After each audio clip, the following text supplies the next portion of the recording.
महादेव जप हर हर हर हर भोला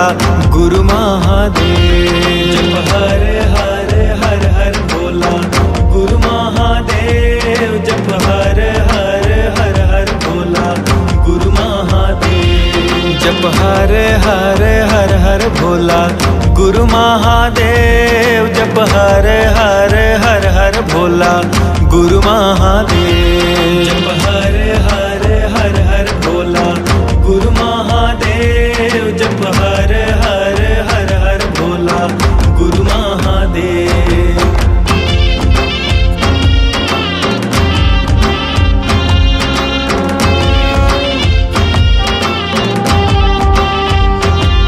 तुर पावे माँ विराजे महादेव चंदन खड़ुआ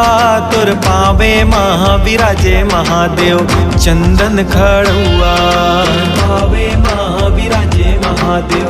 चंदन खड़ुआ तुर पावे माँ विराजे महादेव चंदन खड़ुआ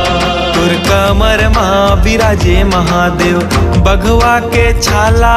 तुर कमर माँ विराजे महादेव बघवा के छाला कमर माँ विराजे महादेव बघवा के छाला तुर कमर माँ विराजे महादेव बघवा के छाला।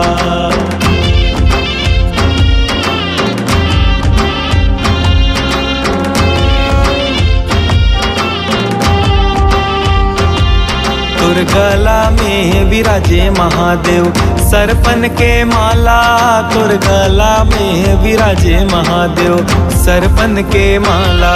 तुर गला में विराजे महादेव सरपन के माला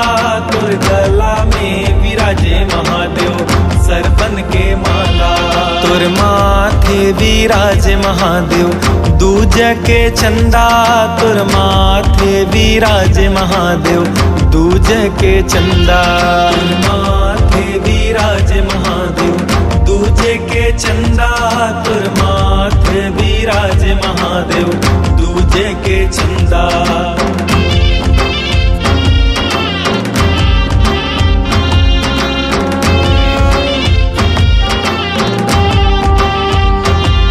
तुर जटा में विराजे महादेव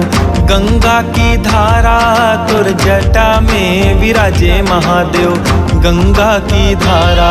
तुर जटा में विराजे महादेव गंगा की धारा तुर जटा में विराजे महादेव गंगा की धारा जप हर हर हर हर भोला गुरु महादेव जप हर हर हर हर भोला गुरु महादेव जप हर हर हर हर भोला गुरु महादेव जप